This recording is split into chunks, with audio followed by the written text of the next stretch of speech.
Master trapper and tanner Tom Oar gained a huge following when he featured in History Channel's Mountain Men, which premiered on the 31st of May 2012 with nearly 4 million viewers tuning in. He poured on the grandfatherly charm with eyes that twinkle and a ready smile. Even as the reality television series introduced more people who prefer to live off the land in the wilderness in the succeeding seasons, the public's interest in Tom didn't wane. Tom Oar grew up in a rugged lifestyle in the country outside Rockford, Illinois. His father taught him and his brother Jack to ride horses before they could even walk. And when they both turned 7, his father also taught them to perform tricks or stunts while riding a horse. It was dangerous, but his father was a true horseman, so Tom survived that and was hooked on the adrenaline rush that it gave him. When he was 15, his mom took him to the edge of town, from where he hitchhiked to Ohio and rode bucking horses and bulls. In the early 1960s, Tom rose to the ranks of International Rodeo Association and built a name for himself as a champion rider.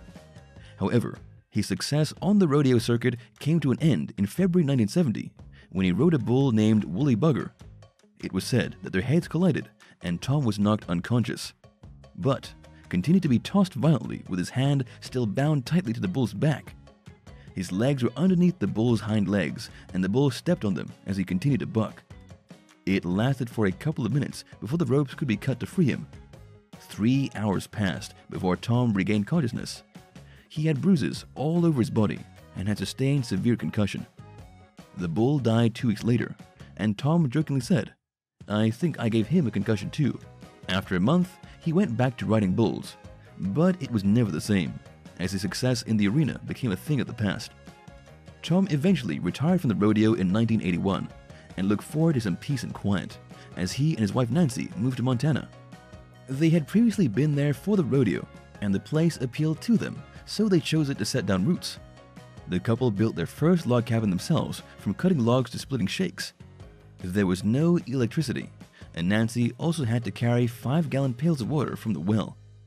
After 17 years, he and Nancy built their next home in a more remote area, near the Yak River in the Kootenai National Forest, which covers about 2.2 million acres in northeast Idaho and northwest Montana. "I only have 6 acres, but beyond that, it's all open land. I don't have to ask permission to hunt or trap," he said. There were around 250 people in the community, although most of them only stayed during the summer months, during which the weather was good. They now had running water and electricity, so the living conditions improved somewhat. Tom said, "We really had no idea exactly what we were getting into, or how I was going to make a living out here, but he knew in his stomach that they would survive and thrive there. He had experience in trapping and tanning hides from back in Illinois, and he knew he could earn money from selling animal pelts. He even bought his pickup truck with the proceeds. He could make moccasins, but used chemically tanned leather for those. However, when he went on a trip to Canada, he bought a moose hide tanned using animal brains and said that it was so soft it felt like cloth rather than leather, and so he adapted to make moccasins that way. When they stopped by an Indian store in Billings, they discovered the primitive art of brain tanning through a 16-page book that cost him $3. The quality of their craft had improved significantly, which meant that they could charge a higher price for the tanned animal skins or hides. He sold moccasins, clothing, hides, and other items that he made at the Black Powder Rendezvous, a recreation of what a trade center in the 1840s was like. The 10-day event every summer was strictly regulated so that people came, sellers and patrons alike, in that era's clothing, and they would camp in canvas tents. Back in the day, fur trappers would come to sell furs and hides to fur companies and so replenish their supplies. Tom jokingly said, "I was born 100 years too late, or maybe 200 years too late." Tom's neighbor, Tim Linen, was the host of Trout Unlimited for 6 years, committed to preserving upland streams and rivers where fish spawned, and had been friends with one of the camera guys who established Warm Springs Productions in Missoula, Montana. The producer had an idea for a show about people living off the land, in the wilderness, and Tim mentioned to him about Tom being a perfect fit for the show's concept. Tom said the producer called him up, and the crew came to take photos as he went about his day. When the TV project was approved, a 5-man film crew followed him for at least a week every month for 6 months during the winter season until spring. "They filmed us for 5 days to get a segment, and the segment lasts 7 minutes, he said in amusement. The couple watched the show, and although they were in it, they didn't know what to expect. but Tom was happy with how it turned out, saying, "It hasn't embarrassed me." He did say that some of the things that were shown were exaggerated. "They always have to make it seem more dangerous. I'm too boring otherwise," he revealed. Being on the show made him popular, and as a result, he continued receiving orders for his moccasins, saying, "There's not enough moose left in the valley up here for me to supply all the moccasins people want." When he made a primitive bow or stone blade knife in the show, people would then call wanting to have one as well. Montana winters last 7 months, so the couple had to prepare well to ensure they had enough firewood and food, as the closest supermarket was around 160 kilometers away. As they were both getting on in age, things that they used to do were becoming more challenging as each year passed. Stocking up on food meant hunting to harvest meat, sometimes accompanied by his dog, Ellie, and his friend, Will. To attract a buck, they used an old hunting trick of rubbing antlers to make sounds that imitated two bucks fighting over a doe. While Tom and Will went out hunting, they could see signs of bear activity, such as a tree being killed by a bear scraping its bark, as well as a number of bear scat. Bears were also looking for food before they hibernated, so an encounter with one was a real possibility. Tom said one of the greatest worries living there was being mauled by a bear. It was said that the bears run towards a gunshot as if they had become aware that it meant an easy meal. One morning, Tom found bear tracks just 50 meters from the house. A bear also tore open their pigeon coop and grabbed a couple of birds. They put an electric fence around it, but it wasn't enough to deter the bear, so they increased its voltage. They called for help from Montana Fish, Wildlife and Parks, and the game warden came. He deduced that the bear who was a frequent visitor to Tom's place was around 300 to 400 pounds. After winter, the bear biologist warned them that the bear would be back. True enough, it came back one night and attempted to enter his shop, despite the high-voltage electric fence, but it was only unsuccessful due to the door latch. Tom took a warning shot to scare off the bear, as he couldn't afford for their livelihood to be compromised, saying jokingly that if the bear destroyed his work, he'd be moving to Florida. However, it was not just the bear that was getting too close to their home, but also wolves. Bears and wolves were protected species of Montana, so the population had grown. It seemed that these wild animals were getting hungrier and were running out of food. Maybe the smell of fresh blood when Tom was skinning a deer and fleshing its hide attracted these predators. Wolves traveled and hunted in packs, so they were very dangerous. He had to force the wolf pack off his land to go back high into the mountains. It was one thing for Tom to encounter bears or wolves while out hunting, but to have them come near their house was a different matter, and definitely a cause for concern. From their place, they could see smoke on the horizon from a forest fire, and knew they had to prepare in case it reached their place. It was a possibility, as they were surrounded by trees. Nancy said that it was like living in a tinderbox. Tom had to widen the fire break around his property, as intense fire could leap distances of many meters. He, along with his good friend Tim, cleared more trees from both sides of the road and around their house. Tom is an experienced trapper, so when Tim came to ask him for some help with beavers in the pond and was worried about raw sewage contaminating the water source, he readily agreed to help.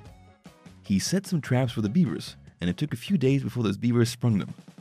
He went home with his catch, skinned them, and stored the meat in fur. Tom's brother Jack invited him and Will to come visit him on his ranch in Idaho.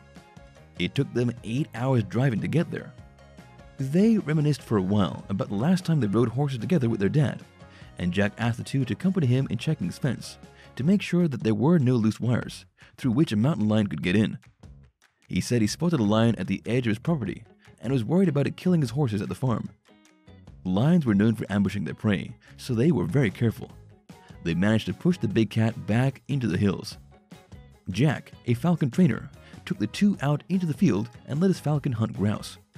The falcon would dive bomb and get its talons into the prey, and the dog would retrieve the birds.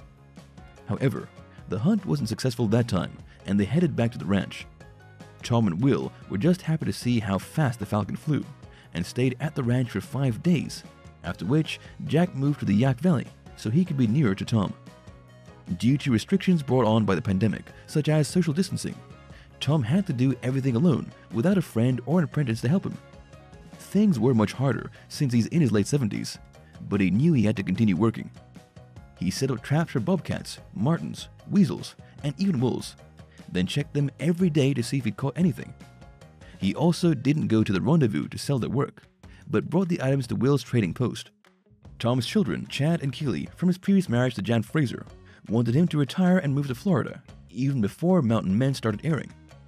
In his 70s, living in the Yak River Valley wasn't easy, from the harsh climate to the wild animals living in the area. His son knew the danger and difficulties because he had been going there since he was 15 for Christmas and summer vacations, and said, "I've lived what they're showing. That was just my life growing up." He worried about his dad, so Tom and Nancy went to Florida to visit his kids, and Chad took him fishing, while Keely brought the couple to Chad's workplace. He is a co-owner of Horse Country Carriage Company, which offered horse-drawn carriage services in historic downtown Ocala. Tom's mom, Mary Jane, was there waiting to see him. He took his mom, Keely, and Nancy on a carriage ride, as Chad had work to do. The couple later toured a retirement home and gave it serious consideration. They talked about the time Tom retired from the rodeo, as he'd said, "It just isn't as fun anymore, and if it isn't fun, then I'm not going to do it." Nancy advised him that if he's feeling that way about their way of life on the Yak, then it's time to change. He knew that moving to Ocala to be near his kids would be a big change, one that would totally change his way of life. Trapping for one would not be an option. He didn't see himself reading newspapers while sitting on a porch and doing not much else. "That doesn't appeal to me at all. I don't want that kind of retirement," he said. Tom admitted that while Ocala was a pretty place, he'd have to find something to do. Nancy, on her part, found the place gorgeous and said, "It's like I'm on a different planet. The flowers and birds are different. I love being home, but this is certainly a treat." According to some reports, Tom has retired, as he and his wife have left Montana, although not exactly when it happened. It was said that although they'd been staying in Florida, it was only during winter, and he hasn't retired, as he continued to do what he loves doing in Montana throughout the rest of the year, and still appeared in the show's 10th season in 2021. A sign outside their house in the Yak Valley reads, "He is free who lives as he chooses." His son had said that his dad has always lived life his way, and that's the way it should always be. His mom knew that Tom belonged in Montana and wanted him to be fulfilled in his own way. Tom said, "I love being a mountain man. I'll be a mountain man until the day that I die," adding, "If anybody tries to take it away from me, it's going to be one hell of a fight." Thank you for spending some time with us. Make sure to like and subscribe so you never miss another video. We also handpick these videos which we recommend you watch next. You can talk to us on all social medias or ask a question in the comments below. Thank you for being with us, and we'll see you back tomorrow.